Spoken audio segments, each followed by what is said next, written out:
বালানন্দ হসপিটালের সামনেই দাঁড়িয়ে আছি।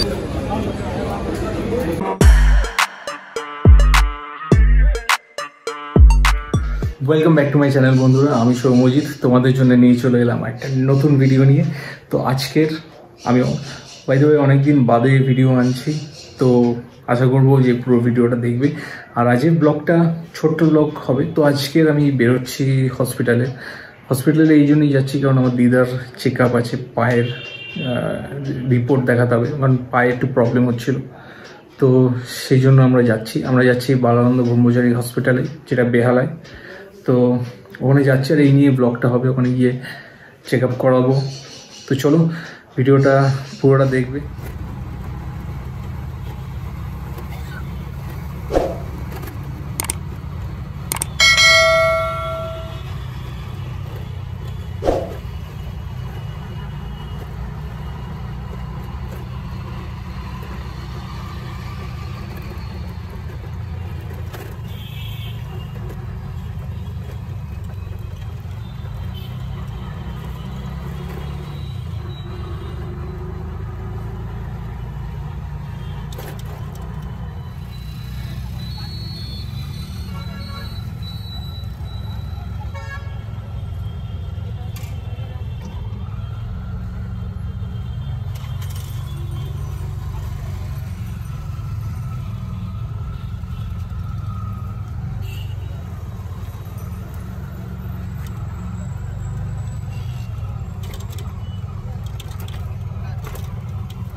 তো আমরা এখন বালানন্দ ব্রহ্মচারী হসপিটালে বসে আছি, আমার দিদাকে নিয়ে এসেছি চেক আপে।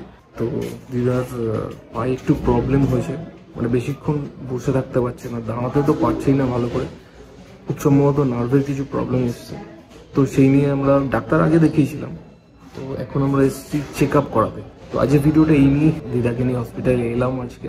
ভাবলাম যে একটা ভিডিও বানাই আর তোমাদের সঙ্গে শেয়ারও করি। বাই দ্য ওয়ে অনেকদিন বাদে ভিডিও আসছে, তো একটু ম্যানেজ করে নিও, একটু প্রবলেম চলছে বলে ভিডিওর আসতে একটু দেরি হচ্ছে। তো কোনো একটা ভিডিও আমি বলেছিলাম যে ডেইলি ব্লগস আনবো, তো ভাই ডেইলি ব্লগস আনা প্রচুর কষ্টের ব্যাপার, চ্যালেঞ্জিং ব্যাপার, যারা করছে তাদের হ্যাটস অফ। তো যাই হোক, আমি যতটা পারছি আনার চেষ্টা করছি।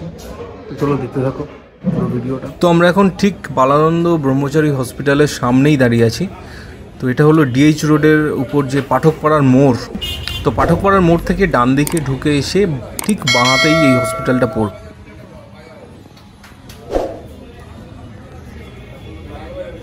এই যে তোমরা দেখতে পাচ্ছ পাঠকপাড়ার মোড় থেকে ডান দিকে ঢুকে এসেই বাঁহাতেই হসপিটাল, যে কাউকে জিজ্ঞেস করলেই দেখিয়ে দেবে। তো ডাক্তার আসতে একটু দেরি হওয়ায় বোনকে বললাম চল তুই ব্রেকফাস্টটা করে নিবি। তো আমরা এখন চলে এসেছি তাই ব্রেকফাস্ট করতে, যদিও আমি ব্রেকফাস্ট করে এসেছিলাম বাড়ি থেকে। তো বোনের খুব খিদে পেয়ে গেছিলো, তাই বোনকে বললাম যে তুই দুটো কচুরি খেয়ে নে, তাই ও কচুরি খাচ্ছে। তো আমাদের ডাক্তার দেখানো কমপ্লিট হয়ে গেছে, আর দিদাকে হুইল চেয়ারে বসিয়ে রেখেছি। ঠিক হসপিটালের উল্টো দিকেই আমরা দাঁড়িয়ে আছি। আর কী ওষুধ নেওয়ার আছে বোন সেটা প্রেসক্রিপশানে দেখে নিচ্ছে, সেটা ওইখান থেকেই কিনে নেবো আমরা।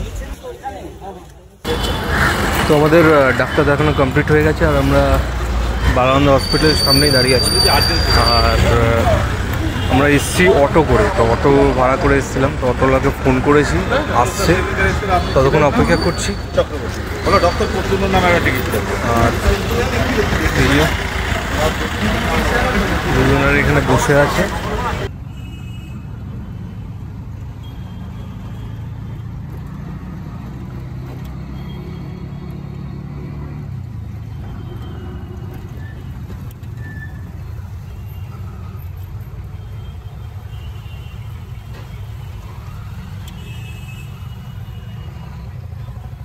তো বন্ধুরা, এইমাত্র বাড়ি ঢুকলাম, আর হসপিটালে দিদাকে দেখিয়ে ওখানে আমাদের অটো ভাড়া করা ছিল, অটো করে উঠে চলে এসেছি।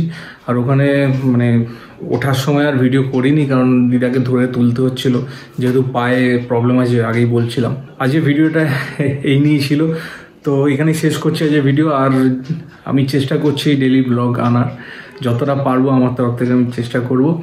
আর অনেকদিন বাদে এই ভিডিওটা বানালাম, সো কেমন হয়েছে তোমরা কমেন্ট সেকশানে জানিও। আর তো এবার থেকে ভিডিও তাড়াতাড়ি আনার চেষ্টা করব। তো চলো আজ এই ভিডিওটা এখানেই শেষ করছি। আর যদি চ্যানেলে নতুন হয়ে থাকো, যদি আমাকে নতুন দেখে থাকো, তাহলে অবশ্যই চ্যানেলটাকে সাবস্ক্রাইব করে দিও আর লাইক শেয়ার তো করেই দিও। তো চলো আজ এই ভিডিওটা এখানেই শেষ করছি। টাটা, দেখা হচ্ছে নেক্সট ভিডিওয়।